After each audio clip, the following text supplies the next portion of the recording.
संभवतः हमारी आवाज स्पष्ट जा रही है आप सभी तक।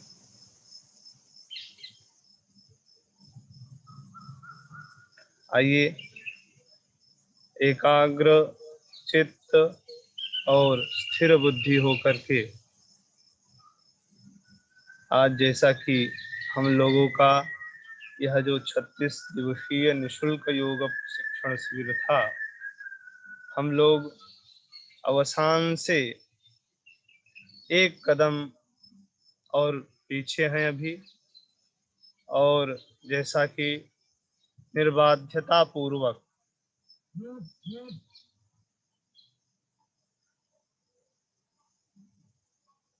हम सभी इसमें एक सेकंड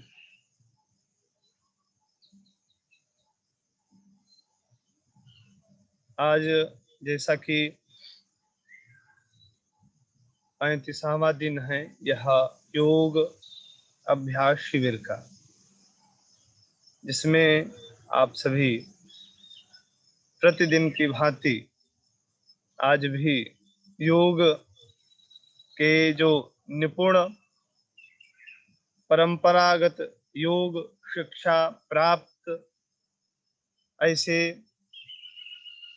योग गुरु अंतर्राष्ट्रीय स्वामी आनंदगिरी जी महाराज श्री के माध्यम से आज आप सभी योग का अभ्यास करेंगे। और सर्वविदित यह योग त्रिविध तापोपशमन पूर्वक हमारे जीवन में भी क्लेशाक्रांत समस्त भयों से हमें मुक्त करके अभयता प्रदान करे। ऐसा योग जो ईश्वराभिमुख हम सभी को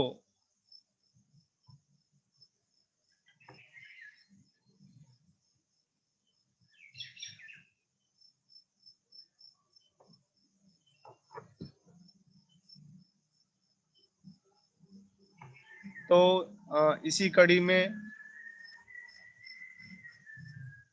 यह जैसा कि 35वां दिन है विक्रम विश्वविद्यालय उज्जैन, गोविंद गुरु जनजाति विश्वविद्यालय बांसवाड़ा राजस्थान एवं आसनेन रुजोहंती वाराणसी, इन तीनों संस्थानों के माध्यम से यह जिस तरह से निशुल्क योग प्रशिक्षण शिविर का समायोजन किया गया, जिसमें आप सभी प्रतिभागी सहर्ष प्रतिभाग किए, साथ ही साथ उस अभ्यास पद्धति से निरंतर जुड़े रहे। जैसा कि हमने आप सभी को विदित कराया, आज के अभ्यास सत्र हेतु हम सभी के समक्ष स्वामी आनंदगिरी जी महाराज, आप योग से डॉक्टरेट हैं, साथ ही आप अपने भारत में ही नहीं अपितु वैदेशिक स्तर में 70 देशों से अधिक देशों में यह योग की जो उज्ज्वल प्रवाह धवल किरण रूपी जो गंगा है, उनके प्रवाह को अक्षुण्ण रखते हुए योग की विधा को आपने वैदेशिक स्तर पर भी अभिव्याप्त किया है। और आप उस अध्यात्म प्रधान और ज्ञान प्रधान जो सनातन परंपरा है, उससे आप परिपोषित हैं। ऐसे समादृत और साथ ही साथ आप धर्मगुरु, वर्तमान में आप अंतर्राष्ट्रीय युवा साधु समाज के अध्यक्ष हैं। आप कल कल निनाद करती हुई हरिमुख हरिद्वार में वर्तमान समय में आपका निवास है। और उस योग साधना पद्धति से आप परंपरागत प्राप्त विधा से अभ्यस्त रहे हैं, उसी क्रम में आज महाराज श्री हम सभी के समक्ष उस योग विधा से, उस योग विधा में हम सभी को आरूढ़ करते हुए त्रिविध तापोपशमनार्थ हम सभी का आज इस तरह से आप अभ्यास कराएंगे और अन्यान्य वैशेषिक विशिष्ट गुणों से समायुक्त विश्व वंद्य महाराज श्री और सर्वविदित, जैसा कि आपका नाम ही काफी है, तो ऐसे परमादरणीय स्वामी आनंद गिरी जी महाराज श्री के माध्यम से आज हम सभी अभ्यास करेंगे। अब इसी क्रम में हम महाराज श्री को निवेदित करते हैं कि आप आए और समागत सभी साधक साधिकाओं के कल्याणार्थ योग मार्ग उपदेष्ट करते हुए साधना क्रम में आगे हम सभी को ले चले। आदरणीय स्वामी आनंद गिरी जी महाराज। ओम नमो नारायण। सभी को सुप्रभातम। अंतर्राष्ट्रीय योग दिवस की पूर्व प्रभात में आप सभी को सादर नमन, चाहे उज्जैन से हो या फिर भगवान विश्वनाथ की नगरी काशी या फिर राजस्थान की भूमि बांसवाड़ा से सभी योग साधकों को मेरा नमस्कार। आप सभी का दिन मंगलमय हो, जीवन मंगलमय हो, ऐसी शुभ मंगल कामना करता हूँ। मैं अभी हरिद्वार में हूँ और बहुत सुंदर बारिश हो रही है बाहर। गंगा मैया का आज अवतरण दिवस है, गंगा दशहरा जिसको हम कहते हैं, गंगा दशमी है। आज ही के दिन भगवती माँ गंगा धराधाम पे आई है।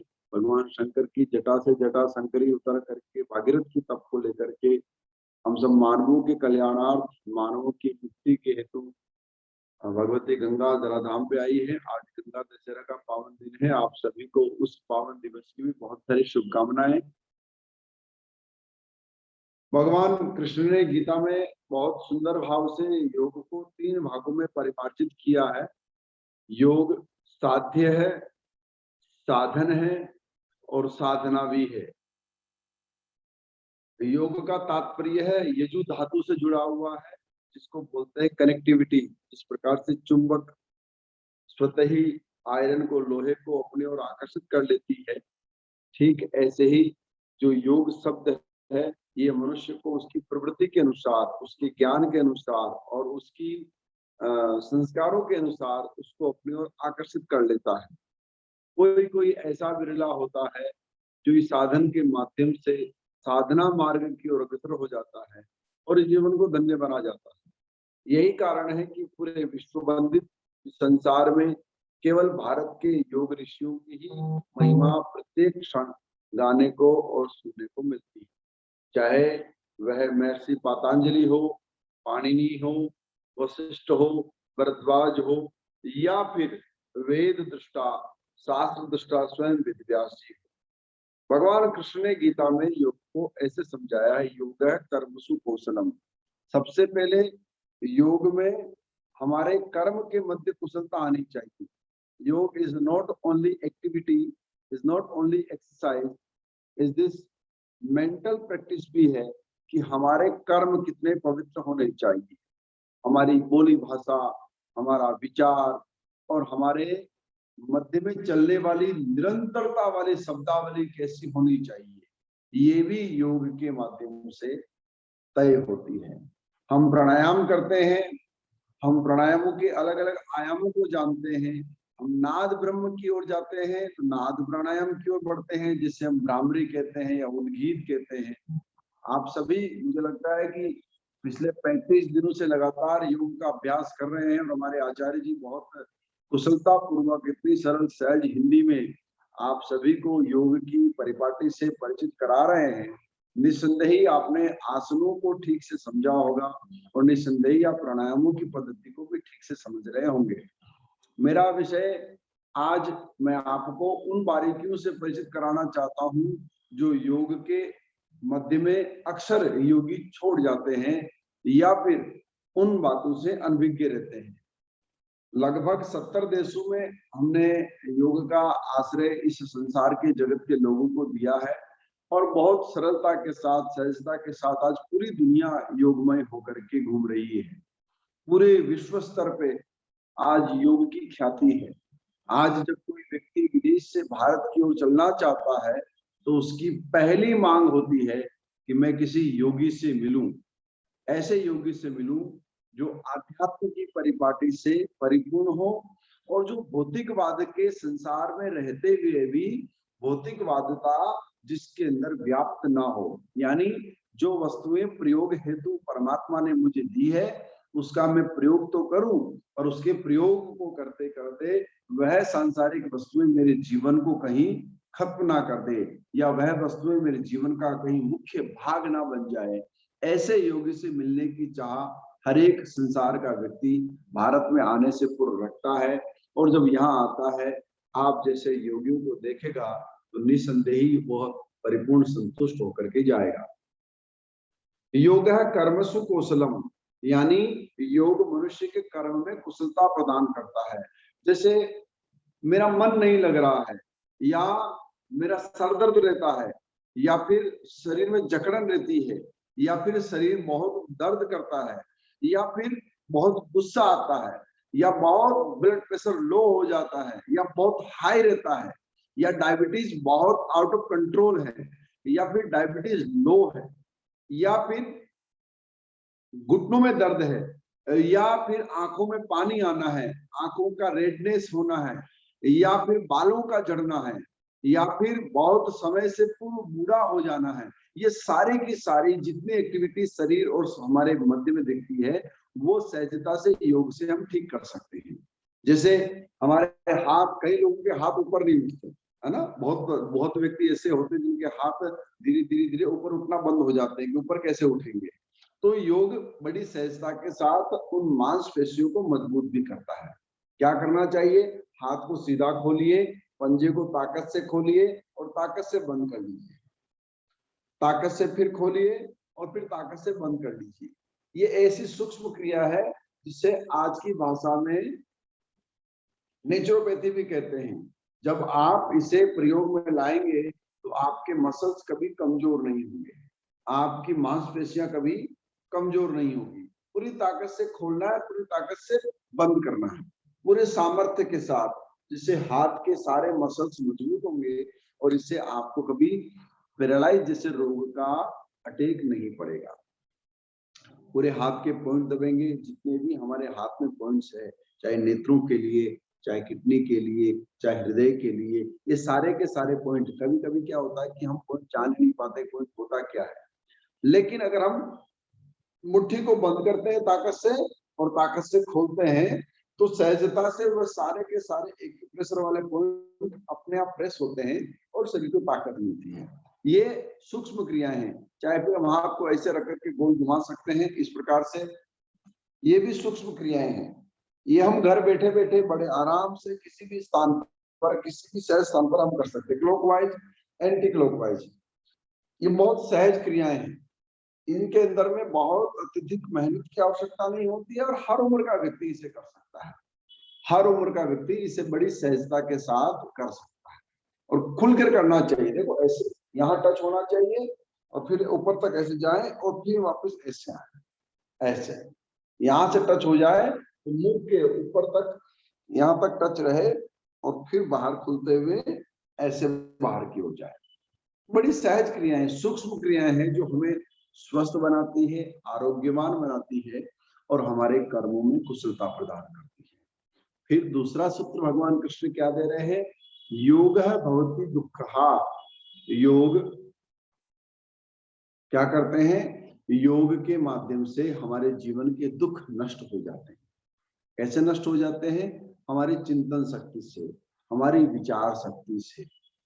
विचार शक्ति क्या कहती है?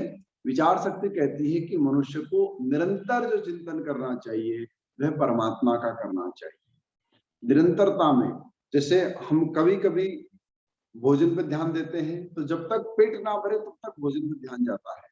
जब तक स्नान नहीं करते तब तक बाथरूम की ओर, पानी की ओर ध्यान जाता है। जब स्नान कर लेते हैं तो फिर दिन भर बाथरूम को नहीं सोचते हैं। एक बार भोजन कर लेते हैं तो फिर बार बार भोजन का चिंतन नहीं करते। ठीक ऐसे ही समाज के दूसरे कार्यों को करें और निरंतर जो ध्यान बना रहे, वह ध्यान कौन सा बना रहे? वह परमात्मा का ध्यान बना रहे। योग भवति दुःखा, योग हमारे जीवन के दुखों को सहजता से काट सकता है। निरंतर परमात्मा का चिंतन, निरंतर ईश्वर की लीलाओं का स्मरण और निरंतर हर एक शब्द में राम जी की इच्छा, राम की कृपा, महादेव की कृपा, कृष्ण कृपा या फिर भगवती कृपा या भगवत कृपा, गुरु कृपा, ऐसे शब्दों का प्रयोग करते हुए भगवान को धन्यवाद ज्ञापित करते रहना चाहिए, जिससे सहजता से हमारी ऊर्जा में, है ना, हर एक मनुष्य की अपनी ऊर्जा होती है, नकारात्मक ऊर्जा, सकारात्मक ऊर्जा। जितने अब्यूज वर्ड यानी जो खराब शब्द है उनका प्रयोग हम करेंगे, उतनी ही हमारी ऊर्जा नकारात्मक होती जाएगी, और जितने सकारात्मक शब्दों का प्रयोग हम करेंगे उतनी ही हमारी ऊर्जा सकारात्मक होती जाएगी। और ऊर्जा के सकारात्मक होने पर ही हमारे मध्य में भगवत वास निवास करने लगता है। दो प्रकार का वास शरीर में होता है, एक है आसुरी वास और एक होता है देवत्व वास, है ना। कहते हैं इसके अंदर देवत्व है, अरे ये कोई महापुरुष है, ये जो महिला है ना, ये इसके अंदर एक अलग तेज सा दिखता है, लक्ष्मी की स्वरूपा है। ये जो पुरुष जा रहा है ना, ये व्यक्ति नहीं है, मुझे लगता है साक्षात देवता है। इसके बोलने पर फूल झड़ते हैं, इसके बैठने पर इसकी विनम्रता सहजता से दिखती है। ये शब्दावली है। किसी किसी व्यक्ति के पास बैठने पर या पास से गुजर जाने पर जैसे हवा गुजरती है, तो अपने आप व्यक्ति की उस सुगंध से व्यक्ति आनंदित हो जाता है, ठीक है, वैसे ही सकारात्मक ऊर्जा से व्यक्ति आनंदित होता है। शब्दावली, हमारे शब्दों में ईश्वर का निवास होना चाहिए। फिर देखो, हाथ को ऐसा करो और ऐसा करके पीछे को खींचो, ऐसे ताकत से ऐसे खींचो पीछे की ओर, ऐसे ऐसे थोड़ी थोड़ी देर रोकना है और फिर आगे की ओर बढ़ना है। हाथ की मांसपेशियों को मजबूत करने की सबसे सुंदर कलाएं हैं, छोटे छोटे आयाम हैं जो बहुत सहजता के साथ हम घर बैठे बैठे, कहीं भी बैठे बैठे कर सकते हैं। आज चूंकि बाहर बारिश हो रही है, मैंने पहले सोचा था कि बाहर सुंदर गंगा जी के किनारे आपको योग का अभ्यास कराऊंगा, परंतु बारिश के वजह से बाहर जाना संभव नहीं है, इसीलिए कक्ष के मध्य में ही आपके साथ योग वार्ता हो रही है। ये छोटे व्यायाम हैं जो हमें मजबूत बनाते हैं। फिर देखो, कंधों को ऐसे घुमाओ, ये ऐसे बहुत आराम से, है ना। योग की क्रियाओं में कभी भी हड़बड़ाहट नहीं होनी चाहिए, और बहुत प्रसन्नता पूर्वक कोई अच्छा सा म्यूजिक लगा करके, कोई अच्छा सा संगीत लगा करके, कोई अच्छी सी सुंदर सी कोई कथा लगा करके आप योग का अभ्यास करिए। आपका मन शांत होगा, पवित्र होगा। अकेले बैठ करके, जैसे ये बहन बालकनी में बैठी हैं, भैया कमरे में बैठे हैं, ऐसे तमाम लोग जो अपने अपने गरमैया वहां अपने कक्ष में बैठी है, भैया पुस्तक लेकर के अपने ड्राइंग रूम में बैठा है, तो ये जो जब हमारा बैठने का स्थान हो ना, सुन एकांत वाला हो और कोई सुंदर म्यूजिक के साथ, संगीत के साथ, चाहे वो बांसुरी की धुन हो, चाहे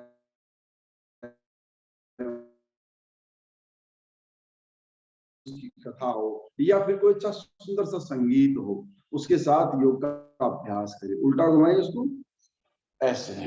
अभी हम ऐसे कर रहे थे ना, अब हम ऐसे करना, ऐसे पीछे से वापस आगे लाइए,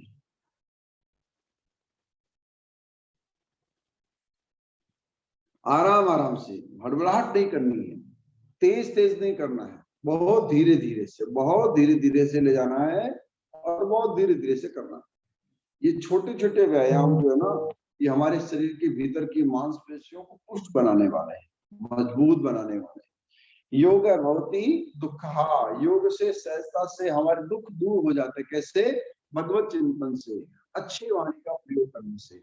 जो लोग आसुरी वाणी का प्रयोग करते हैं, गालियां देते हैं, गलत शब्द बोलते हैं, निंदा करते हैं, बुराइयां करते हैं और केवल समाज को, जमाने को कोसना जानते हैं। अरे सरकार खराब है, अरे वो सिस्टम खराब है, अरे ऐसा खराब है, अरे वैसा। इस प्रकार की वार्तालाप से या इस प्रकार के विचार मानसिकता से मनुष्य नकारात्मक ऊर्जा से प्रेरित होता है। इस संसार को न हम बदल सकते हैं और न ही संसार को बदलने का ठेका भगवान ने हमको दिया है। हमको परमात्मा ने केवल एक नियम बताया है, एक ही व्रत एक धर्म नेमा, काय वचन मन पति पद प्रेमा। बाबा गोस्वामी कहते हैं, यानी पति यानी परमात्मा, यहाँ पर स्त्री के लिए नहीं है, अपितु जो आत्मा है उसके लिए। काय वचन मन पति पद प्रेमा, है ना। यद्यपि ये चौपाई माँ अरुंधति ने भगवती सीता को कही है, परंतु यहाँ पर हम सबको भी उस चौपाई का आश्रय करके सीखना है कि ये हमारे लिए है। कर्म से, वचन से, मन से परमात्मा का चिंतन हो, किसी साधु का चिंतन हो, परंतु किसी दुरात्मा का चिंतन ना हो, किसी दुरात्मा के प्रभाव में ना आ जाए, हमारे शब्द गलत ना हो जाए, हमारी दृष्टि गलत ना हो जाए, हमारे विचार गलत ना हो जाए। इस प्रकार का चिंतन हमेशा हर रोज करते रहना चाहिए। फिर जरा गर्दन को घुमाओ, बोल ऐसे। सर्वाइकल की समस्या हो या फिर साइटिका की समस्या हो तो गर्दन को गोल गोल ऐसे।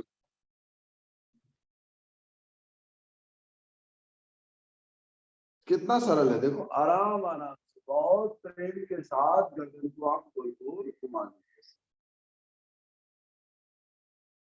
ये सुबह और शाम किए जाने वाले वह सुंदर व्यायाम हैं जो हमें बहुत स्वस्थ बनाते हैं, बहुत स्वस्थ बनाते हैं। फिर ऐसे उल्टा घुमा लो उसको।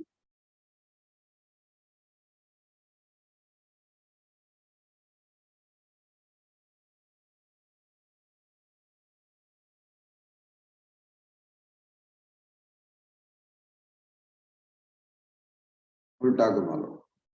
20 बार ऐसे, 20 बार ऐसे, फिर 10 बार ऐसे, फिर 10 बार ऐसे। बस अगर 30-30 बार भी हम रोज कर लेते हैं तो हमारे गर्दन में कभी भी सर्वाइकल की समस्या यानी मसल्स कमजोर नहीं पड़ेंगे, कंधे में दर्द नहीं होगा, है ना, जकड़न नहीं होगी, गर्दन को घूमने में, बात करने में दिक्कत नहीं होगी। तीसरा सूत्र भगवान कृष्ण दे रहे हैं, योगस्थ कुरु कर्माणि, योगमय होकर के जीवन को जीना। योगमय कैसे? योगमय में भक्ष यानी भोजन और भजन, इन दोनों का होना अनिवार्य है। भोजन में क्या खाया जाए, क्या न खाया जाए, क्या पिया जाए, क्या न पिया जाए, इसका चिंतन एक योगी को बहुत अनिवार्य है। एक योगी, एक सहज व्यक्ति जो जीवन को धर्मपरायण होकर जीना चाहता है, उसे इस बात का एहसास होना अनिवार्य है कि क्या पिए क्या न पिए, क्या खाए क्या ना खाए, है ना। मांस खाना या फिर अंडे खाना या फिर किसी और का जूठा खाना, इस प्रकार के खाने से मनुष्य को सदैव बचना चाहिए। हम पशु थोड़ी हैं, ये पशुओं का खाना है, हम मनुष्य हैं। मनुष्यों का खाना थाली में, प्लेट में सुंदर भंडार से पक करके आए, फिर भगवान को भोग लगाया जाए, और जो भगवान को भोग लगे वही भोजन पाया जाए। वो फिर हिंदू हो, मुसलमान हो, सिख हो, ईसाई हो, कोई भी हो, धर्म की बात ही नहीं है, ये मनुष्य की बात है। मानवीय गुणों का मूल्य है कि मनुष्य को भोजन थाली में नीचे बैठ करके आनंद पूर्वक अपने अपने ईश्वर इष्ट को अर्पण करते हुए भोग लगाना चाहिए। फिर जो भगवान को भोग लगता है वही भोग भक्त में स्वयं को लगाना चाहिए। संसार का कोई भी ईश्वर हो, अल्लाह हो, जीसस हो, वाहेगुरु हो, या फिर स्वयं बुद्ध हो, महावीर हो, इन सभी महापुरुषों ने और इन सभी ईश्वरीय तत्वों ने कभी भी किसी की हत्या नहीं की है। किसी के जीवन को मार करके पेट की भूख मिटाने का कार्य कोई भी धर्म या परमात्मा नहीं करता है। इसलिए हमारे भोजन की थाली कितनी पवित्र हो, इस बात का एहसास हमें होना चाहिए। हमारे भोजन में क्या होना चाहिए, क्या नहीं होना चाहिए, इस बात का एहसास हमें होना चाहिए। और साथ ही साथ हम क्या पी रहे हैं। लोग बहुत सारे बोलते हैं शराब पीने में क्या समस्या है, वो तो कभी कभी स्वास्थ्य वर्धक भी होती है। अरे स्वास्थ्य वर्धक के लिए शुद्ध हवाएं बनी है, स्वास्थ्य वर्धक के लिए शुद्ध पवित्र वातावरण बना आप जितनी ऊर्जा चाहते हो उतनी ऊर्जा, इस प्रति केमिकल पदार्थ में कोई ऊर्जा नहीं होती, वह केवल ऊर्जा दिखाई देती है और वह ऊर्जा केवल और केवल तुम्हें कुछ क्षणों के लिए अपनी ओर आकर्षित करती है, लेकिन उसका वास्तविक कार्य तो आपके भीतर की ऊर्जा को खींच लेना है ना। जो शराब पीता उसका लीवर खराब हो जाता है, किडनी खराब हो जाती है, फेफड़े खराब हो जाते हैं, स्मोक करने वालों के फेफड़े लंग्स खराब हो जाते हैं, तमाम प्रकार की कुरीतियां आ जाती हैं। झूठा भोजन करने से सफेद दाग आ जाते हैं या मसा होना शुरू हो जाता है, शरीर की भीतर की बनावट बिगड़ने लगती है, कुत्ते जैसा स्वभाव हो जाता है। झूठा खाने से क्या हो जाता है, मनुष्य कैसा हो जाता है, कुत्ते जैसा, श्वान जैसा स्वभाव हो जाता है। इसीलिए झूठा कभी नहीं खाना चाहिए। यहाँ तक कि अपने बच्चे को, अपने जीवन साथी को भी भोजन कराओ ना, तो प्रेम पूर्वक भोजन कराइए। उसकी थाली का भोजन उसका, हमारी थाली का भोजन हमारा होना चाहिए। झूठा भोजन खाने से मनुष्य के स्वभाव की वृद्धि, उसके जीवन की जो बात है वो श्वान जैसी हो जाती है, श्वान यानी कुत्ता जैसी हो जाती है। इसलिए झूठा भोजन नहीं करना चाहिए, शराब इत्यादि का सेवन नहीं करना चाहिए, बहुत अधिक फ्रीज की वस्तुओं का प्रयोग नहीं करना चाहिए, यानी बहुत ठंडा पानी नहीं पीना चाहिए बहुत, क्योंकि हमारे प्राण कहाँ रहते हैं, कौन बता सकता आप में से कोई कोई व्यक्ति बताए कि हमारे प्राणों का निवास कहाँ है, इस पूरे शरीर में हमारे प्राणों का निवास कहाँ पर होता है, कोई बता सकता है सज्जन? हमारे प्राणों का निवास कहाँ पर होता है इस शरीर में? वेयर एग्जिस्ट अवर सोल, हमारे प्राण कहाँ रहते हैं? हमारे प्राण यहाँ नहीं रहते, हमारे प्राण यहाँ भी नहीं रहते, हमारे प्राण यहाँ भी नहीं रहते, हमारे प्राण नाभि में निवास करते हैं। जो नाभि कमंडल है ना, यहाँ पर हमारे प्राणों का निवास माना गया है। इसलिए यहीं से पूरे शरीर की शक्ति संचालित होती है और यहीं से पूरा शरीर संचालित होता है। जितना हम खराब भोजन खाएंगे, गलत पानी पिएंगे, गलत प्रकार के वातावरण को शरीर में डालेंगे, उतने ही प्राण मंद होने लगते, प्राण गति मंद हो जाती है और प्राण गति के मंद होने से रोग बढ़ने लगते है ना। शॉर्ट ब्रीथ का होना यानी अस्थमा होना, फिर गैस एसिडिटी का बनना यानी गलत गलत आचरणों का आश्रय करना, भोजन का न पचना यानी कुछ भी खा लेना। अब आप 4 पत्थर उठा करके पेट पे खा लोगे, ये तो मुख है, मुख क्या करेगा, मुख तो अंदर डाल देगा, लेकिन पत्थर खाने से क्या पत्थर हमें ताकत देंगे? नहीं देंगे, वो हमारे शरीर को खराब कर देंगे। इसलिए ऐसी वस्तुओं का प्रयोग ही ना करें जो हमारे प्राण को नुकसान पहुंचाए, प्राण घातक। पवित्र वस्तुओं का आश्रय, शुद्ध हवा है। अच्छा देखो बहन बड़ा अच्छा कर रही, हाथ को ऐसे खींचो, ये इस कंधे को पूरा पकड़ने का काम, फिर ऐसे ही दूसरे हाथ ऐसे, कितना सरल है, लेकिन ये कितना महत्वपूर्ण रखता है हमारे शरीर के लिए, कितनी इसमें ऊर्जा है, कितना इसमें सकारात्मक भाव है। रोज बैठे बैठे कुछ क्षणों के लिए, कुछ समय के लिए हम अपने आप को योगा अभ्यास के उस आयाम से जोड़ लें। सहजता के साथ दोनों हाथों को ऐसे पीछे की ओर, शरीर स्वस्थ है यानी वो कहीं से भी मुड़ सकता है और किधर भी झुक सकता है, इसका मतलब शरीर स्वस्थ है, शरीर दीर्घायु है। और दीर्घायु शरीर कब होता है? जब निरंतर अभ्यास करते हैं। निरंतर अभ्यास में प्राणायाम है, निरंतर। अच्छा अष्टांग योग है ना, हम जब पातंजलि की बात करते हैं तो महर्षि पातंजलि ने 8 आयामों में योग को परिमार्जित किया है, यानी योग को बांटा है। यम, नियम, हमने यम की चर्चा की और नियम की चर्चा की।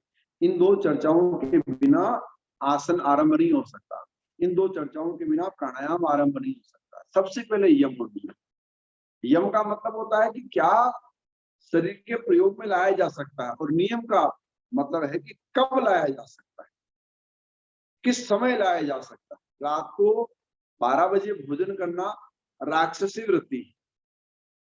मध्य दिवस में खड़े खड़े पानी पीना, यानी खड़े खड़े पानी पी रहे हैं, खड़े खड़े पानी पिएंगे तो भी हमारे लीवर पे इफेक्ट आएगा, तो भी हमारे शरीर के मध्य में समस्याएं उत्पन्न होगी। पानी हमेशा बैठ करके पिया जाए, हड़बड़ी में पानी ना पिया जाए, भोजन बड़े आराम से किया जाए। एक बार जो ग्रास हम मुख में लेते हैं उसे कम से कम 20 से 30 बार तक चबाया जा सकता है। जैसे अगर आप फल खा रहे हैं तो 20 बार में मेल्ट हो जाएगा, लेकिन अगर हम रोटी खा रहे हैं तो उसको 30-32 बार, योगिक भाषा में 32 समय कहा गया है कि 32 बार भोजन को चबाया जाता है, तब पेट में निकला जाता है बहुत आराम के साथ। भूख लगी इसका मतलब ये नहीं कि रोटी तोड़ा और पूरा का पूरा मुंह में डाला और खाना शुरू कर गए, फिर पेट में भर दिया। ये मुंह कभी भी कंट्रोल नहीं कर सकता, ये हमारी केवल इच्छा शक्ति ही कंट्रोल कर सकती है, हमारी विचार शक्ति उससे नियंत्रण कर सकती है। इसलिए नियंत्रण होना अनिवार्य है। यम और नियम, योग के पहले आयाम, क्या खाया जाए और कैसे खाया जाए, यम और नियम। फिर है आसन। आसन में बड़ी सुंदर सुंदर चीजें हैं। आसन जो है ना, जो छोटे बच्चों को देखोगे तो आपको आसन की अलग अलग वृत्तियां समझ में आएगी। जैसे पश्चिमोत्तानासन बहन कर रही है, बहुत सुंदर है। हाथों को उठाना और पंजों को स्पर्श करना, हाथों पांव सीधा खोलो सामने और हाथों को उठा करके पंजों को स्पर्श कर लो। पश्चिमोत्तानासन, पश्चिमोत्तानासन का मतलब क्या हुआ? सहजता के साथ में आपके मेरुदंड को आराम देना। परंतु इसमें ध्यान रखने वाली बात यह है कि जिसे बैकबोन में दिक्कत हो, यानी कमर में दर्द हो या फिर रीढ़ की हड्डी में कोई समस्या हो, तो आगे नहीं झुकना चाहिए।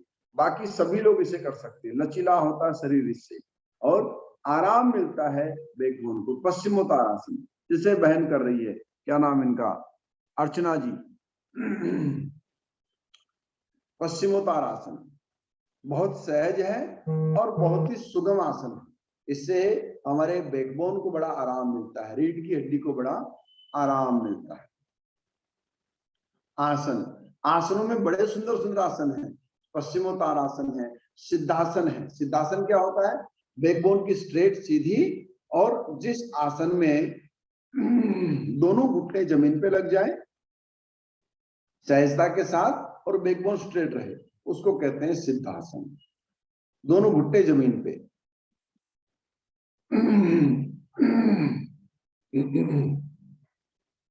आजकल का मौसम बारिश का है ना, तो कुछ भी ठंडा खाएंगे या ज्यादा खट्टा खाएंगे तो दिक्कत होगी। इसलिए बहुत ठंडा नहीं खाना और खट्टा नहीं खाना, खट्टे का परित्याग किया जाए।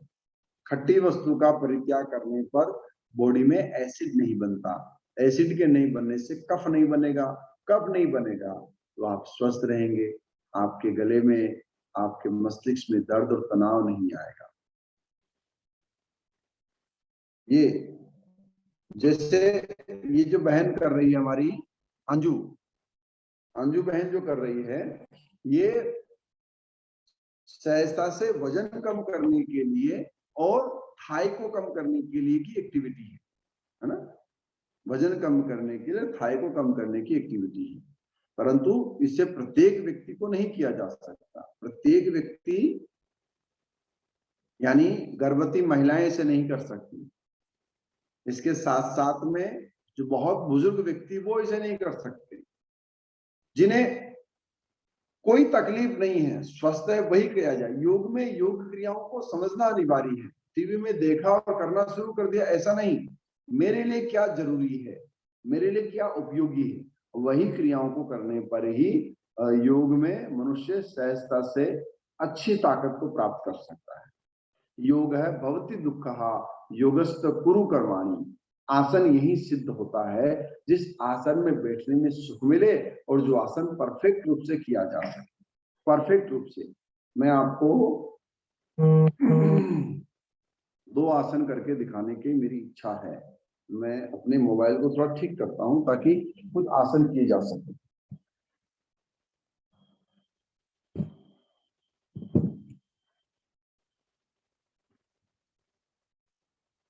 दिख रहा है आप लोगों को ना?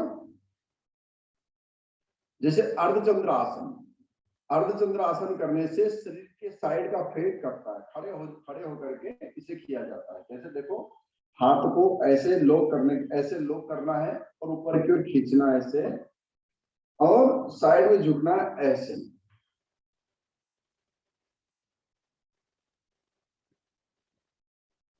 थोड़ी देर रुकना है, फिर खड़ा हो जाना है और फिर ऐसे ही श्वास को रोकते हुए दूसरी ओर छोड़ते हुए।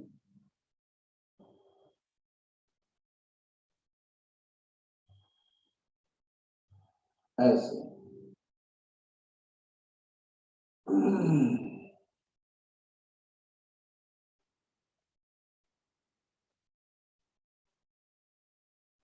आसनों में दो चीजें बड़ी कॉमन है। अच्छे आसन करने में शरीर में सुंदरता आती है, शरीर सुडौल बनता है और आरोग्यवान भी बनता है। इसलिए आसनों को हम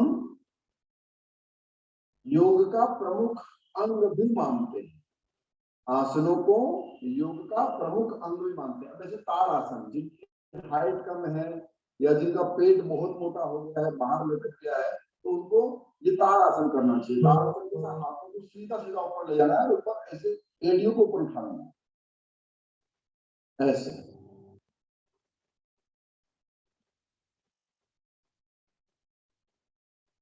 बहुत सहजता के साथ ताड़ आसन, या फिर इसको वृक्षासन भी कर सकते हैं। एक पांव को हम मोड़ करके यहां रखें और दोनों हाथों को जोड़ करके ऊपर कर लें, ऐसे वृक्षासन। इससे एकाग्रता बढ़ती है और शरीर का बैलेंस कंट्रोल में आता है ना।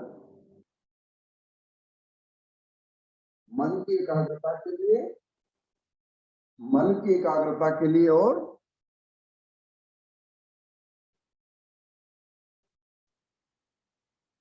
शरीर के बैलेंस के लिए दूसरे पांव से वैसे करें।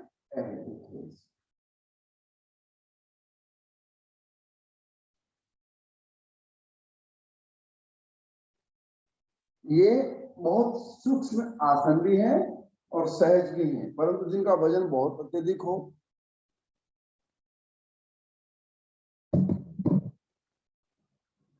जिनका वजन ज्यादा हो, उन्हें नहीं करना चाहिए, या फिर दीवार का सहारा लेकर के करें तो ठीक रहेगा।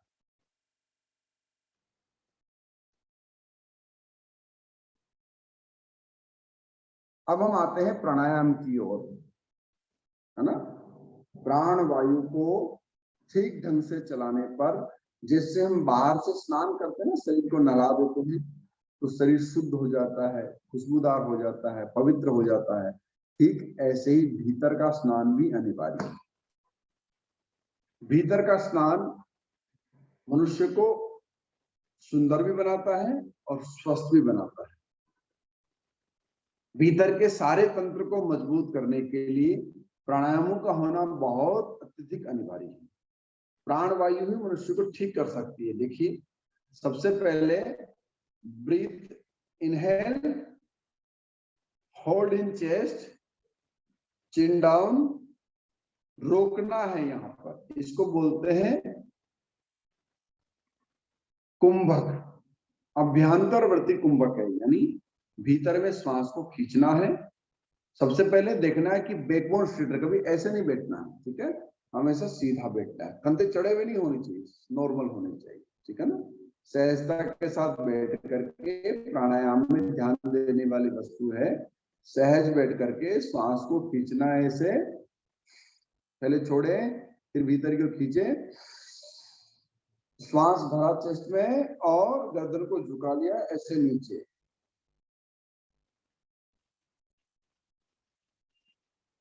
फिर गर्दन को उठा करके श्वास को छोड़ दिया बाहर, ऐसे। किसी भी प्रकार के मेकअप की आवश्यकता नहीं पड़ेगी। अगर आप इसे रोज 10 से 20 बार करोगे ना, तो आपको कभी चेहरे पर झुर्रियां दिखाई नहीं देगी, चेहरा चमकदार रहेगा और अपने आप एक ताजगी महसूस होगी। आपका स्टेमिना किसी भी रूप में बढ़ेगा, तेज बढ़ेगा चेहरे पर, आंखें चमकदार बनेगी। इसलिए 10 से 20 बार ये जरूर करना चाहिए। कैसे? श्वास को छोड़ो पहले बाहर, फिर खींचो खींचो भीतर, गर्दन को झुकाओ और रोक लो श्वास को भीतर।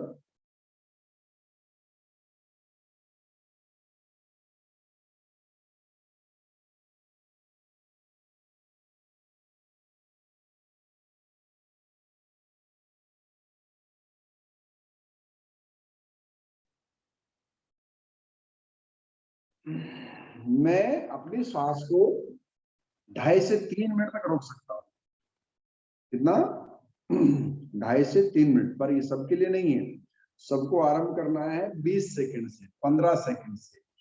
काउंटिंग करते हुए 15 सेकंड पहले रोको, फिर 15 से 16, 17, 18, 19, 20, 25, 30, जितना मैक्स आप ले जा सकते हो उतना मैक्स रोकने की कोशिश। जितना श्वास आप रोकोगे उतना ही तेज आपके शरीर में बढ़ेगा और उतनी ही शक्ति स्टेमिना आपका स्ट्रॉन्ग होगा।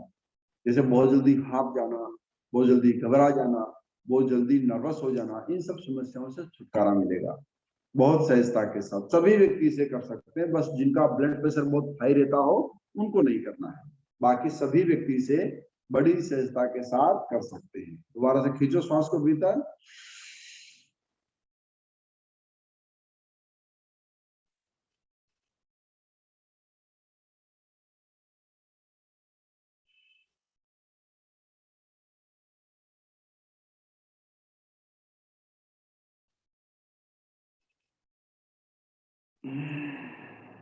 छोड़ दो बाहर।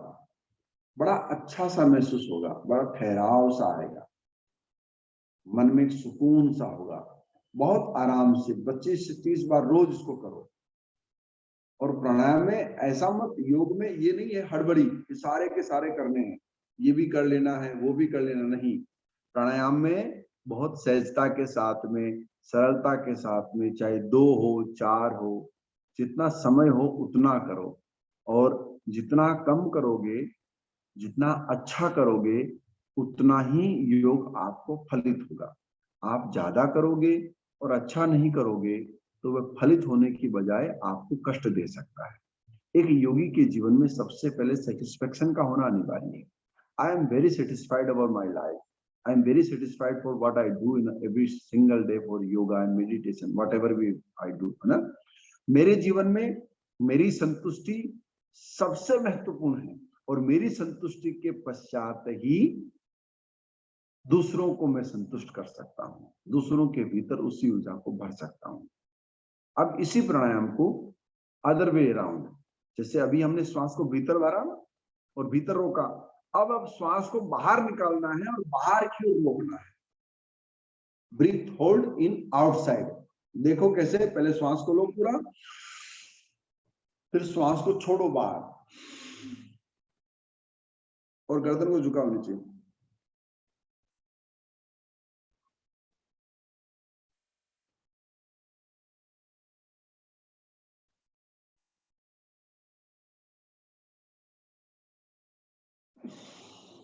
फिर गर्दन उठा के श्वास दे लीजिए। ये स्ट्रॉन्ग मेमोरी के लिए बहुत अच्छा प्राणायाम है। मेमोरी को स्ट्रॉन्ग बनाने के लिए सबसे अच्छा प्राणायाम बाह्य वृत्ति। अभी हमने किया पहले वाला अभ्यंतर वृत्ति, अब ये बाह्य वृत्ति।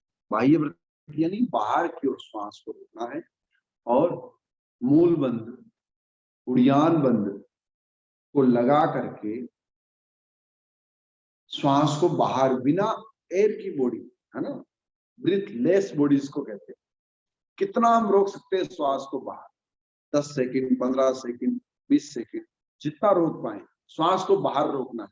बहनों के लिए, छोटे भाइयों के लिए ये बहुत कारगर है।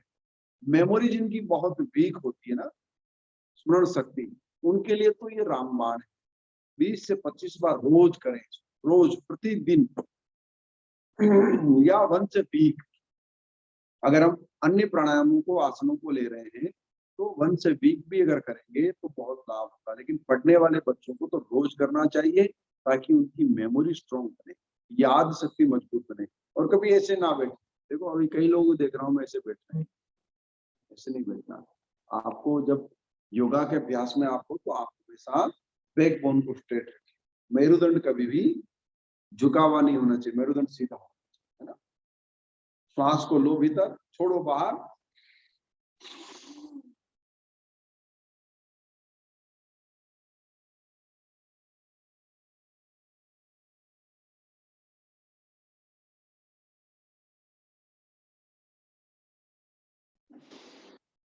देखो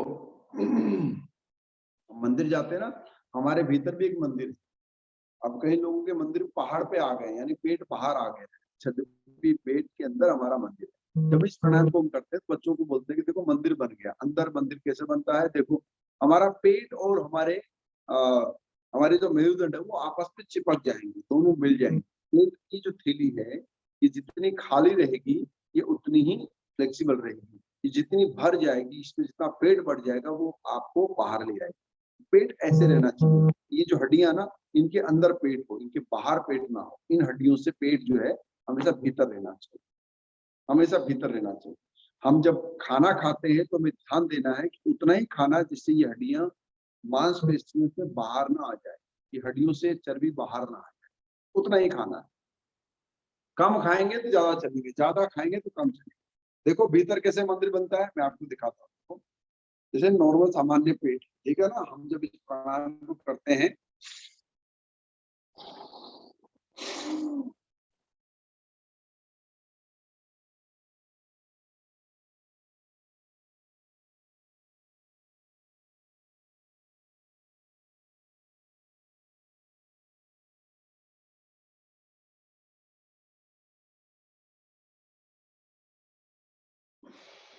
मंदिर बनाना, ऐसा मंदिर बनाना सब जो भगवान निवास करे।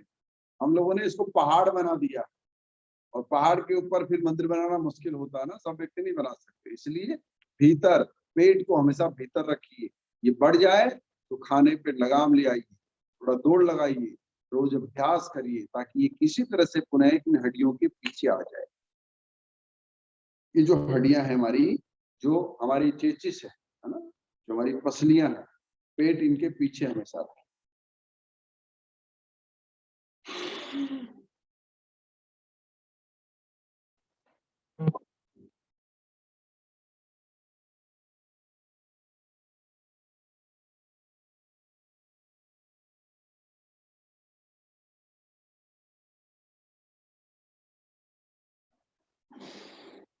ऐसे बाह्य वृत्ति और अभ्यंतर वृत्ति, इन दो अभ्यासों के साथ आप अपने तेज को बढ़ा सकते हैं और साथ ही साथ बढ़ा सकते हैं आप अपनी मेमोरी को, आप अपनी स्मरण शक्ति को बढ़ा सकते हैं। ऐसे अभ्यास करने से आप धीरे धीरे योग के कर्म में कुशलता प्राप्त करेंगे, और वह योग की कुशलता आपको एक दिव्य और महान योगी बनाए।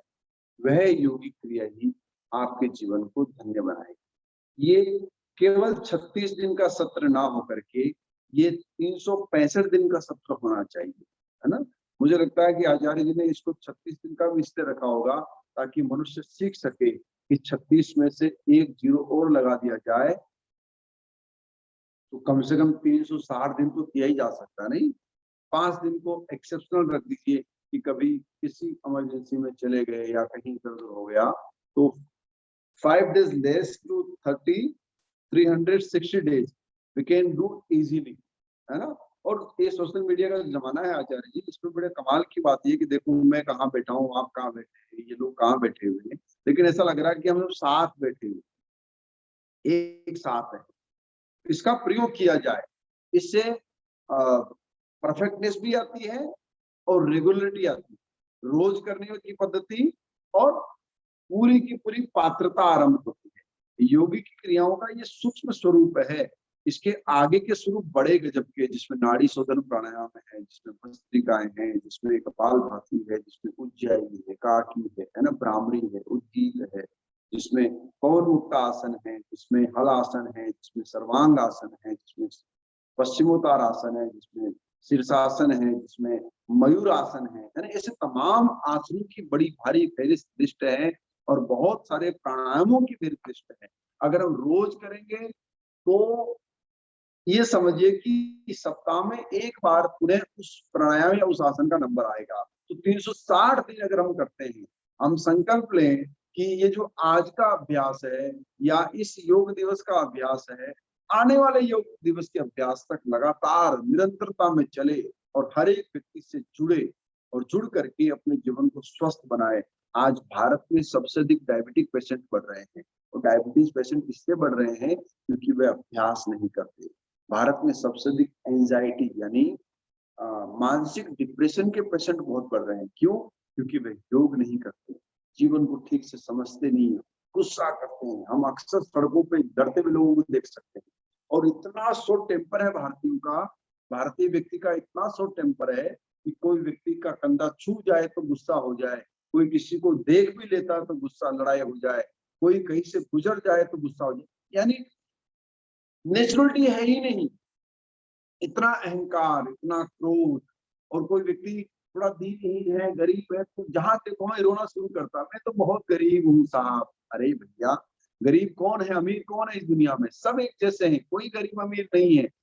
दुनिया का जो सबसे बड़ा अमीर है बिल गेट्स, वो भी 2 रोटी खाता है और हम भी 2 रोटी खाते हैं। 2 रोटी उसको मिल रही, 2 हमको मिल रही, तो कोई गरीब अमीर है ही नहीं इस दुनिया में।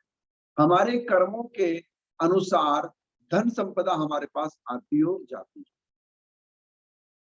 बहुत रोना या बहुत अहंकार में होना ये मानवों का लक्षण नहीं है, ये जानवरों के लक्षण। जैसे बिल्ली, कुत्ता अपने से मजबूत जानवर को पाता है तो दुम दबा के भाग जाता है ना, दुम बोलते हैं उसकी पूंछ को, दुम दबा के भाग जाना।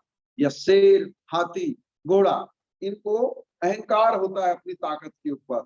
और हाथी चिंगारते हुए मदमस्त होकर के पूरे जंगल के पेड़ों को, पर्वतों को रोंदते हुए चलता है। शेर किसी को भी मारने की ताकत रखता है। घोड़ा हवाओं से बात करने की बात करता है, लेकिन ये जब कहीं गिर जाते हैं, फंस जाते हैं, तो इनकी कोई मदद नहीं करता। इनकी चमड़ी का व्यापार दुनिया करती है, इनको कोई बचाता नहीं है। तो हमें बहुत अत्यधिक अहंकार में जानवर नहीं बनना है, और बहुत अत्यधिक श्वान या बिल्ली का रूप लेकर के दुम दबा करके रोने का काम नहीं करना है। सहज हम इंसान हैं, हमारे गुण इंसानों से मिलने चाहिए। हमारे गुण महर्षि पातंजलि से, पाणिनि से, अगस्त्य से, वशिष्ठ से, भरद्वाज से ना, हम सब ऋषियों की संतान हैं। हम जब अपना गोत्र बोलते हैं, कोई ब्राह्मण संकल्प पढ़ता है तो अमुक गोत्र उत्पन्न हूँ, तो क्या बोलते हैं? कोई वशिष्ठ बोलता है, कोई सांडिल्य बोलता है, कोई भरद्वाज बोलता है, कोई अत्रि बोलता है, कोई है ना, कोई कश्यप गोत्र बोलता है। हम ऋषियों की संतान हैं, हमारे पूर्वज ऋषि थे, हमारे पूर्वज ऋषि और ऋषियों के स्वरूप में परमात्मा थे। इसलिए हम जानवरों की संतान नहीं है। We are not come from animal, हम इंसानों से आए हैं, हम इंसान हैं, तो हमारी वृत्ति इंसान जैसी होनी चाहिए। मुझे लगता है कि योग के सत्र को हम जितना आगे बढ़ाएंगे उतना ही आनंद देगा, उतना ही सुख देगा। मैं आप सभी के लिए इस योग दिवस के पूर्व प्रभात पर सबके लिए मंगल कामना करता हूँ। और कल खूब जम करके योग के अच्छे अच्छे अभ्यास करिए और उन अभ्यासों से अपने आप को पवित्र दिव्य बनाइए। मैं पुनः फिर कभी जब ऐसा अवसर मिलेगा तो आपके साथ जुड़ूंगा। आज तो चूंकि ओपन एक विचार शक्ति थी जिसके माध्यम से जुड़े, कभी स्पेसिफिक चीजों पर या किसी रोग पर या किसी स्पेसिफिक आसन या प्राणायाम पर हम चर्चा करेंगे, जिससे हम आपको और कुछ बता सकें। हम आपके उज्जवल भविष्य की कामना करते हैं और योग दिवस की आपको बहुत सारी शुभकामनाएं देता हूँ।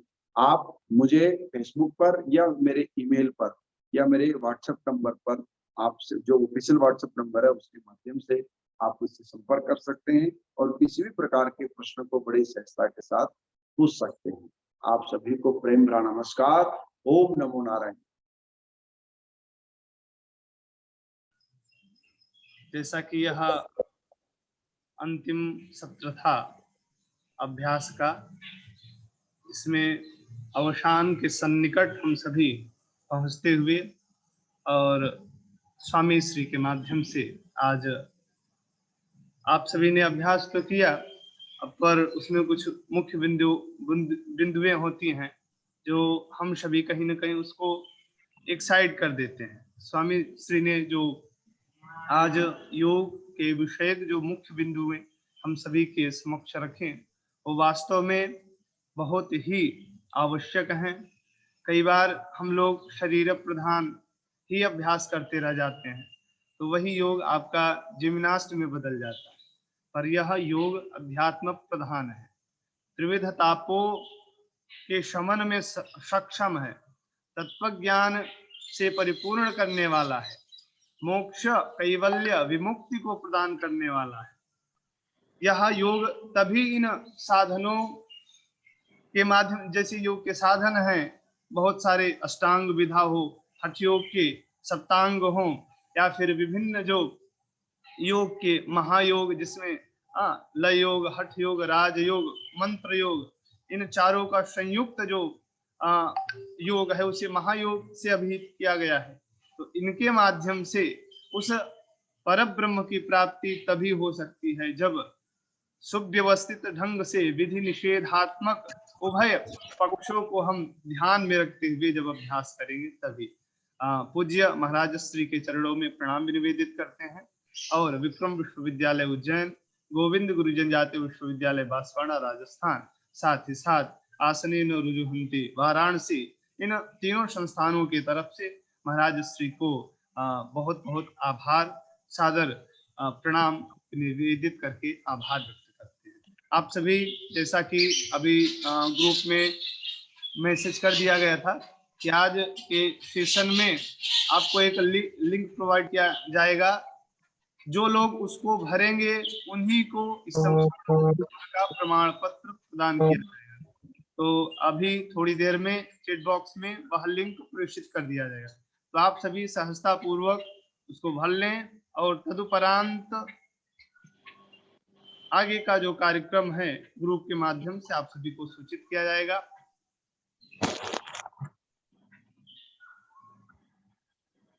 और ये थोड़ी देर में आपके सामने लिंक भेज दिया गया है, आप सभी इसको खोल लें और आराम से भर लें, क्योंकि यह 36 दिवसीय जिस तरह से योग प्रशिक्षण शिविर रहा, कई लोग इसमें बहुत चालाकी करते हैं, सत्र में नहीं रहते हैं और उनको लगता है हमको लिंक मिल जाए बस भर करके, उनका केवल उद्देश्य होता है प्रमाण पत्र की प्राप्ति। ऐसा नहीं होना चाहिए। तदर्थ हमने इस लिंक को एकाएक प्रेषित किया है, किसी बिना पूर्व सूचना के। अतः आप सभी, क्योंकि हमने देखा कि प्रत्येक दिन जो प्रतिभाग करता है, जिनके अंदर योग्यता है, उनको ही प्रमाण पत्र प्राप्त होना चाहिए। तो आप सभी सुव्यवस्थित ढंग से, बहुत सरल है, उसमें आप सभी भर लेंगे नाम इत्यादि ही, और यह सेशन कैसा रहा, इन्हीं विषयों में कुछ प्रश्नोत्तर है। आशा करते हैं आप सभी उसको आराम से भर लेंगे। और पूज्य महाराज श्री के माध्यम से, जैसा कि गंगा दशहरा, गंगा अवतरण, कल कल्लोल निनादनी, भगीरथ कथ खाता, वह अमृतत्व को प्रदान करने वाली, समस्त पापों को क्षय करने में, ऐसी जो कलिकल कलमश को हरण करने में सक्षम है, माँ भगवती गंगा का आज यह परम पावन अवतरण दिवस है। उसका जैसा कि हम सभी के जीवन में वह विष्णुपादोद संभूता भगवती जो गंगा हैं, उनके उस विमल स्वरूप को अवधारित करें। अब जैसा कि कोरोना काल में वह संभव नहीं है, तो आप सभी योग के माध्यम से ही स्नान, गंगा में स्नान करें, ध्यान योग में स्नान करें और योग विधा में स्नान करें।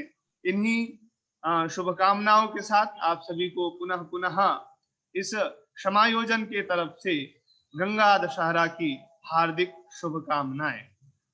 पूज्य महाराज श्री को पुनः पुनः प्रणाम निवेदित करते हैं। और आप सभी अभी यहाँ पर 10 मिनट शेष रहेगा, तो तब तक में, क्योंकि लिंक उसके बाद किसी को बाद में प्राप्त नहीं होगा, और जो लोग फेसबुक में जुड़े हुए हैं वहां से भी आपको वहां पर प्रेषित कर दिया जा रहा है, तो आप सभी वहां से भी इसको भर लें।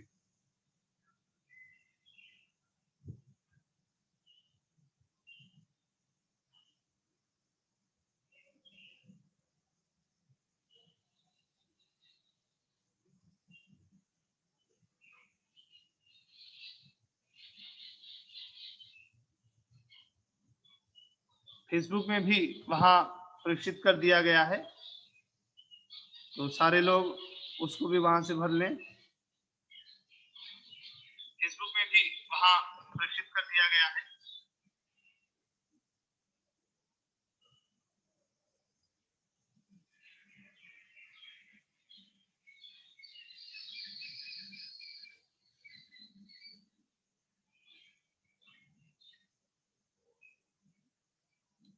यहाँ पर वैसे और शेष जितने भी मुख्य रूप से आज, जैसा कि व्याख्यानमाला में संपूर्णानंद संस्कृत विश्वविद्यालय के व्याकरण विभाग के सहायकाचार्य डॉक्टर दिव्य चेतन ब्रह्मचारी गुरु जी के माध्यम से सायंकालीन,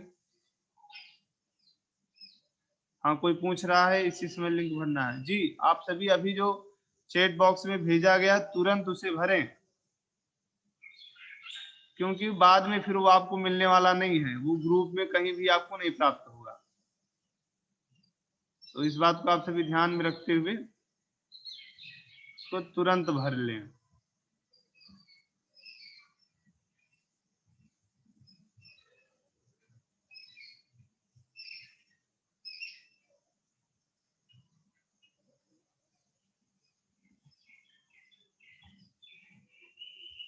फिर से मैं लिंक भेज दे रहा हूं।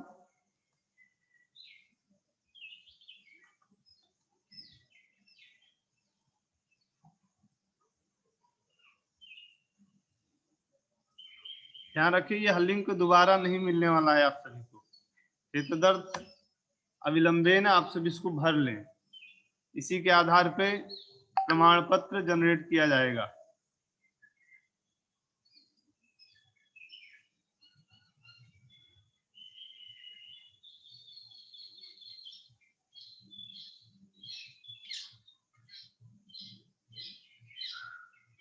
कुछ लोग बोल रहे हैं व्हाट्सएप ग्रुप पर लिंक भेज दें, तो वो संभव नहीं है, क्योंकि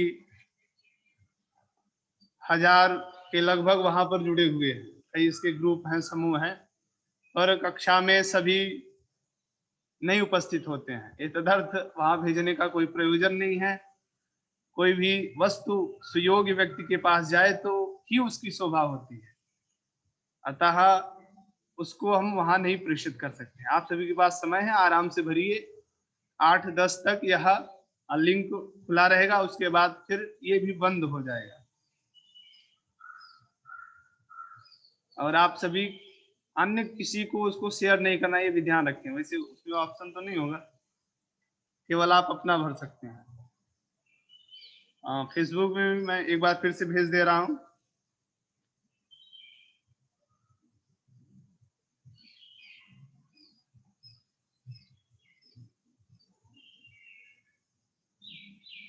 कंपटीशन का लिंक कब मिलेगा?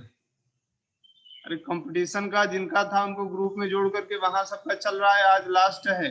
जिनका भी हो भैया ऋषभ पांडे जी से बात करें और ग्रुप में जुड़ करके वहां से, आज लास्ट दिन है जिनका शेष बचा हुआ है, क्योंकि 18-19 2 दिन से यह प्रतियोगिता भी चल रही, जैसा कि हमने आप सभी को विदित कराया था। तो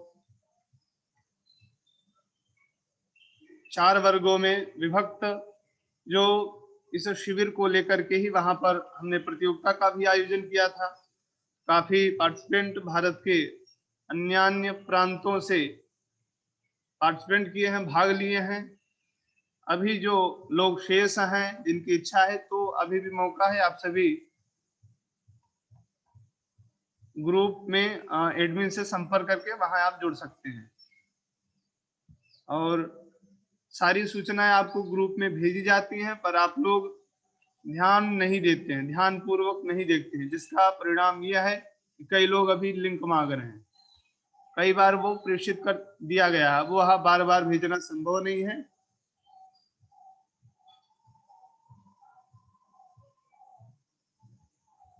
आशा करते हैं सभी लोग लिंक को भर लिए होंगे।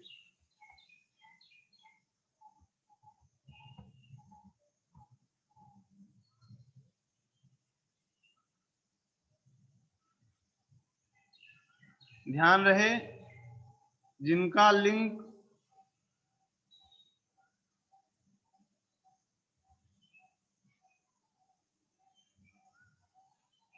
उपस्थिति पत्र जो नहीं भर पाएंगे, हम उन्हें किसी भी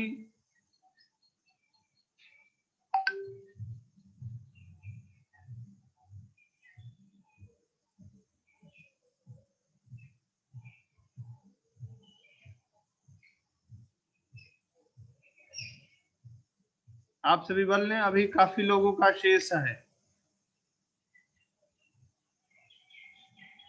लिंक नहीं प्राप्त हो रहा है। अरे चैट में भेजे तो।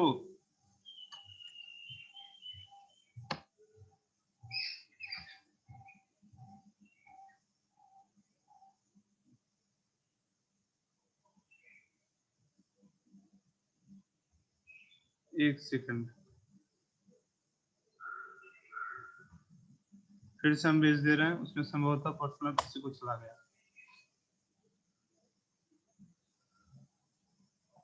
आप सभी यथाशीघ्र इसको भर लें। और जैसा कि महाराज श्री ने इस 36 दिवसीय निःशुल्क योग प्रशिक्षण शिविर के विषय में उन्होंने बताया था,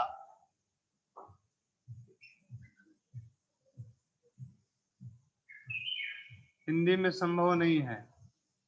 आप हिंदी में भी लिख सकते हैं उसमें, अगर किसी को इंग्लिश में दिक्कत है। वहां पर अपने अनुभव आप उसमें दे रखा है, तो हिंदी में भी उसको आप लिख सकते हैं, उसमें कोई दिक्कत नहीं है।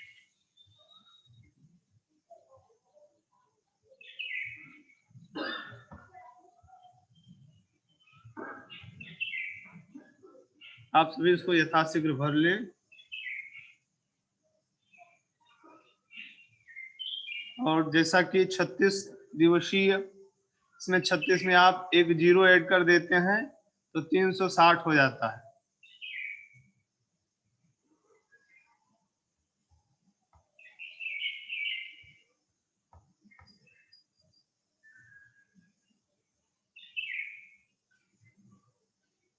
कुछ लोग का लिंक वर्क नहीं कर रहा है। अरे भैया सभी लोग भर रहे हैं, ध्यान दीजिए।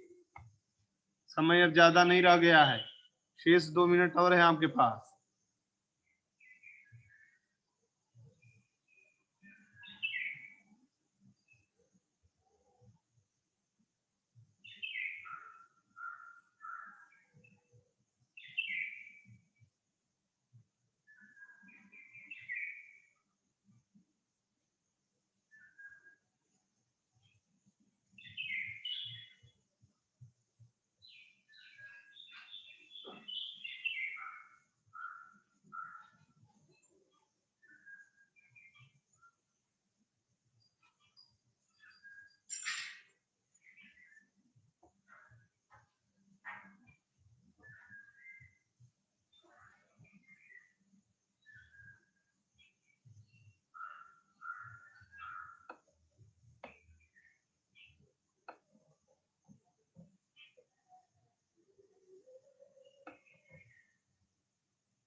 चलिए, जिनका हो गया अच्छी बात है, जिनका नहीं हुआ है उनको भी शुभकामनाएं।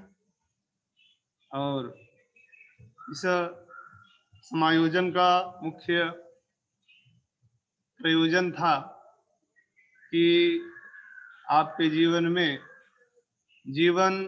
आप जीवन का एक अभिन्न अंग बने योग, ये तदर्थ हमने यहाँ आयोजन किया था। और कई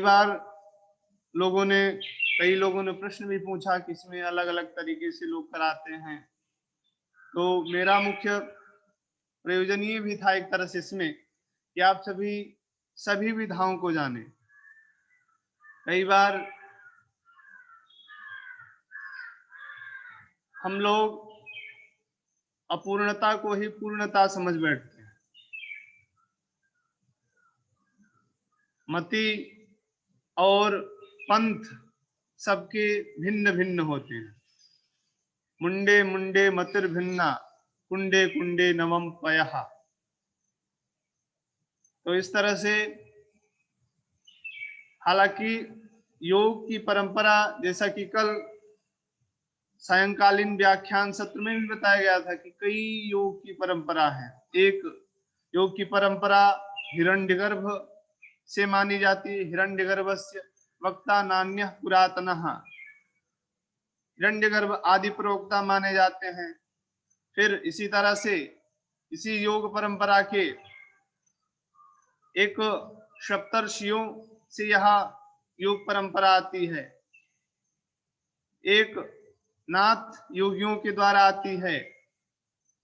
इस तरह से एक योग की परंपरा भगवान श्री कृष्ण के माध्यम से इमं विवस्वते योगम प्रोक्तवान हमव्ययम, वहां पर भगवान श्री कृष्ण स्वयं बताते हैं कि इसका आद्य प्रवक्ता स्वयं मैं हूं, जो कि विवस्वान को मैंने यह योग विद्या प्रदान किया था। तो यह विभिन्न स्वरूपों में प्रतिपादित योग मार्ग भले हमें भिन्न दिख रहे हो, पर जाने का लक्ष्य सभी का एक ही है, मुक्ति, कैवल्य, गोलोक इत्यादि। अब जिस तरह से लक्ष्य एक ही होता है, पर साधना और व्यक्ति विशेष के अनुसार वहां पर वो मार्ग का, पंथ का चयन करते हैं। तो यहाँ पर सम्मिलित रूप से हमने इसीलिए अलग अलग प्रशिक्षकों के माध्यम से इसमें यथा सामर्थ्य हमने जोड़ने की कोशिश की, जिससे हम उन सभी विधाओं से परिपक्वता पूर्वक उस योग को समझ सके। हालांकि यहाँ पर कुछ लोगों का बहुत सुंदर भी रहा, कुछ लोग उस स्तर पर नहीं प्रशिक्षण दे पाए। तो ये बातें आपको भी समझना है, क्योंकि यहाँ पर कई योग्य व्यक्ति भी सम्मिलित होते हैं। मैं जानता हूँ कई लोगों को जो अधिकतर यहाँ पर प्रशिक्षक ही योग के। तो आप सभी उस विधा को भी समझें। कई बार ख्यातिलब्ध लोग कितनी बड़ी गलतियां कर रहे हैं योग में, तो उन चीजों को भी हम सभी जाने। एतदर्थ इस तरह से यहाँ पर सभी प्रकार के लोगों को हमने यहाँ पर एकत्र करके जोड़ने की कोशिश की थी। यश जायसवाल जी, आप बहुत देर से हाथ खड़े किए, दर्द करने लग जाए, आप एक बार बोलिए कुछ। Thank you sir, thank you so much sir. जी, ये 36 दिन का जो आयोजन आपके द्वारा किया गया, जिसमें देश विदेश के अंतर्राष्ट्रीय, नेशनल और इंटरनेशनल आपने जो योग इंस्ट्रक्टर, योग गुरुओं को बुलाया, इसके माध्यम से हमने योग सीखा, इसके लिए आपके द्वारा हुआ सर। इसके लिए मैं धन्यवाद देना चाहता हूँ आपको और विक्रम विश्वविद्यालय का sir. Thank you sir, thank you so much sir. धन्यवाद। अभी ऐसा कोई कुछ नहीं, यहाँ पर ईश्वर कृपा से वही करते हैं और वही कराते हैं। निमित्त मात्रम भवशव्य साचिन। हाँ, हम सभी निमित्त मात्र हैं, करता वो ही है।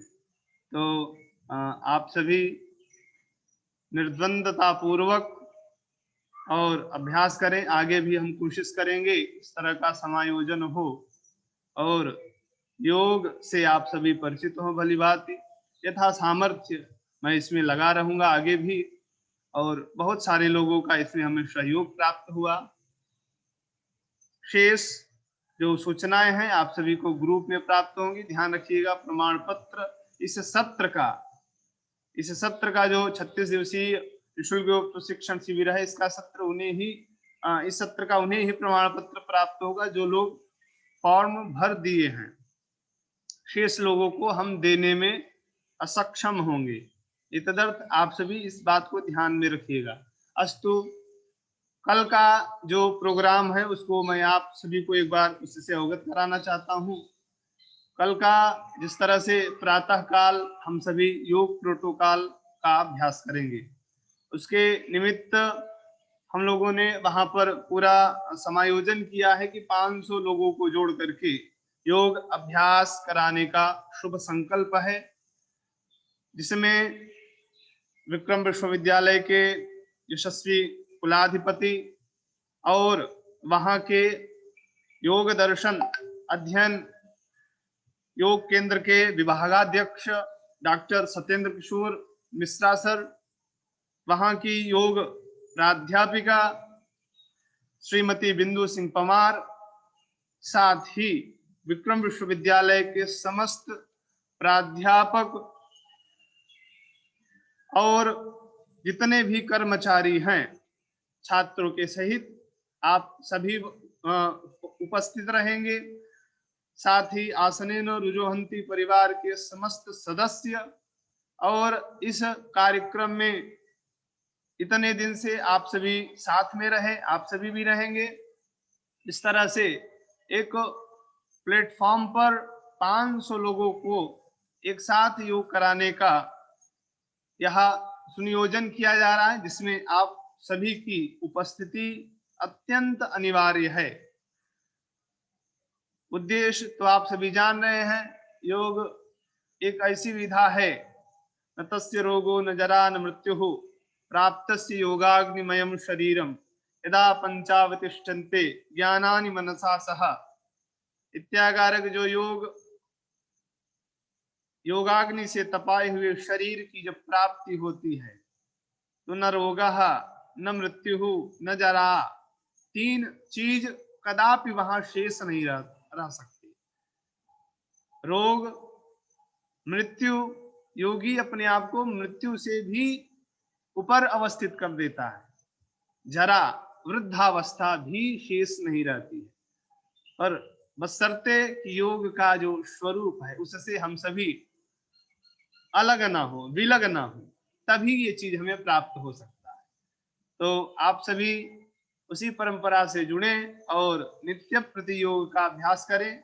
कल का सेशन भी कल जैसा कि 6:45 पर लिंक ओपन कर दिया जाएगा। अभी कुछ समय बाद आप सभी को लिंक भी उसका प्रेषित कर दिया जाएगा पूरा विधिवत, तो उसमें आप सभी जुड़े। और अनंतर इस संपूर्ण कार्यक्रम का जो समापन समारोह है वह कल के ही दिन 11 बजे से प्रारंभ होगा, जो कि 1:30 बजे तक चलेगा, जिसमें यह विशिष्ट अतिथि के रूप में हम सभी के समक्ष जगत गुरु रामभद्राचार्य महाभाग का उद्बोधन भी हम सभी को प्राप्त होगा, आशीर्वचन हम सभी को प्राप्त होगा। और इसी तरह से उभय कुलपति साथ ही साथ अन्य 2 वक्ताओं के सहित यह संपूर्ण सत्र का जिस तरह से सुनियोजन करते हुए समस्त सदस्यगण समिति के और इस आयोजन में जिनका प्रत्यक्ष परोक्ष रूप से सहयोग रहा, उन सभी के प्रति धन्यवाद ज्ञापन इत्यादि इन विधाओं को कल के समापन समारोह में संपादित किया जाएगा। इतदर्थ आप सभी सकुटुंब सपरिवार के सहित आप सभी सादर आमंत्रित हैं कल प्रातः काल अभ्यास सत्र में, साथ ही साथ समापन समारोह में। उसमें भी समापन समारोह में भी कल बहुत ही वैशिष्टतापूर्ण कुछ वहां पर इस सत्र के प्रकल्प रहेंगे, जिसमें एक योग प्रस्तुति भी अभिन्न अंग होगा, जो कि आदरणीय कृष्ण पलाके जी के माध्यम से कराया जाएगा। आप सभी उनसे परिचित होंगे, 2 दिन उन्होंने कक्षा भी ली थी। तो उनका जो योग साधना में अत्यंत असाध्य स्थिरता है, उसको हम सभी कल इस समापन समारोह में देखेंगे। अतः आप सभी इस संपूर्ण कार्यक्रम का पूर्ण रूपेण लाभ लें और आगे भी इस योग से जुड़े रहें, कदापि इस योग से अपने आप को विलग न करें। इन्हीं भावनाओं के साथ पुनः आप सभी को गंगा दशहरा की हार्दिक शुभकामनाएं देता हुआ अपने जीवन में उस विमल सहजता को हम सभी अवधारित करें। योग का भी मुख्य उद्देश्य यही है, और इस तरह से स्वयं को निर्मल बनाएं, स्वच्छ बनाएं, संपूर्ण राष्ट्र को एक धवला श्वेत मेधा से संपन्न युवाओं का एक ओतप्रोत योग से समापन्न जो युग है, उस युग का हम सभी निर्माण करें। इन्हीं भावनाओं के साथ आज के इस सत्र का प्रातःकालीन योग अभ्यास का यही समापन करते हैं और पुनः पुनः आप सभी के प्रति प्रणाम, साधुवाद। सायंकालीन व्याख्यान माला में आप सभी उपस्थित हों, वहां भी योग विषयक आज मुख्य रूप से ओमकार पर गुरुजी अपने शास्त्रगत जो विचार है उसको प्रस्तुत करेंगे, अतः आप सभी उसका भी लाभ लें। अस्तु, नमो नमः, प्रणाम।